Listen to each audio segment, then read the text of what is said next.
The big question is really, what are opioids? They are a pain numbing medicine made from opium poppy plant called opiates. And opioids are the man made version made into a drug. And they're specifically narcotics that block the pain receptors in the brain.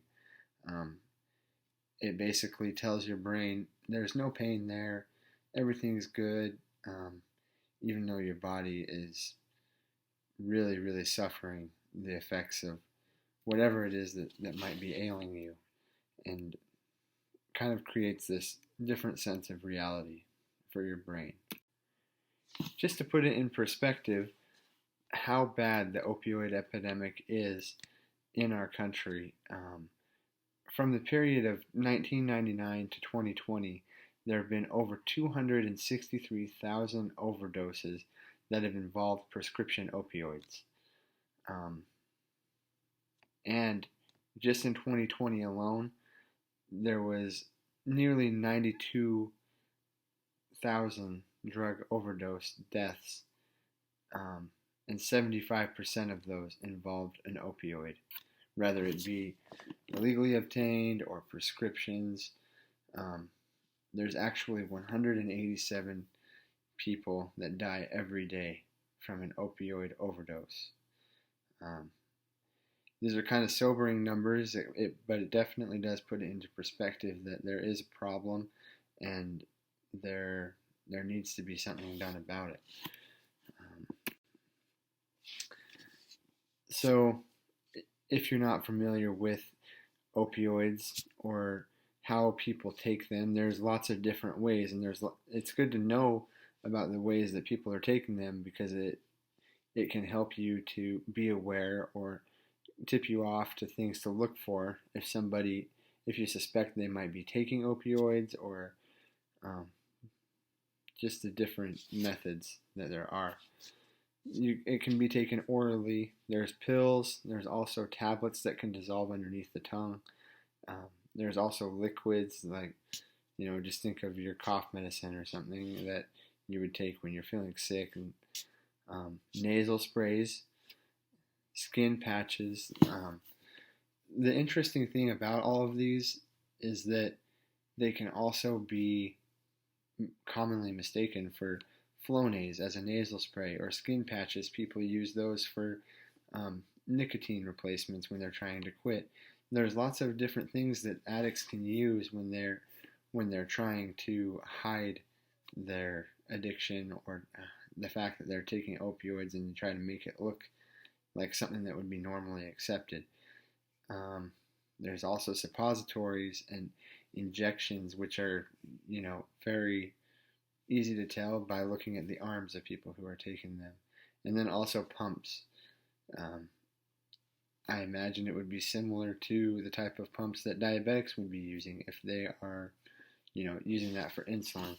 So there's lots of things that to be aware of if you suspect someone might be taking opioids and trying to hide it from you in plain sight. It's very important to know what the common side effects are of opioids. They may vary, from one specific opioid to the next. Sometimes they're prescribed after a surgery. Sometimes, family members might be struggling with them. Uh, Generally speaking, nausea can be expected, drowsiness, constipation, and memory problems. There is a long list of many more common side effects. These are just some of the most prominent ones that we've seen in our experiences. Um, and it's just a good thing to be aware of.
But, although it is a sad situation, there are things that you can do to help people.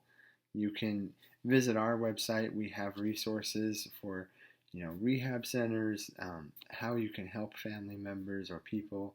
Um, Other links include the CDC. There's great resources there that can give you lots of data and analytics and how they're trying to combat this epidemic as well.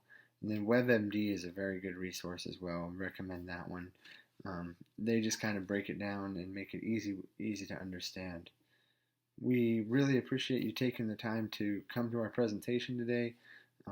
We'd be happy to answer any questions that you have. I have my contact information. I'd be happy to share with you as well. Thank you for coming.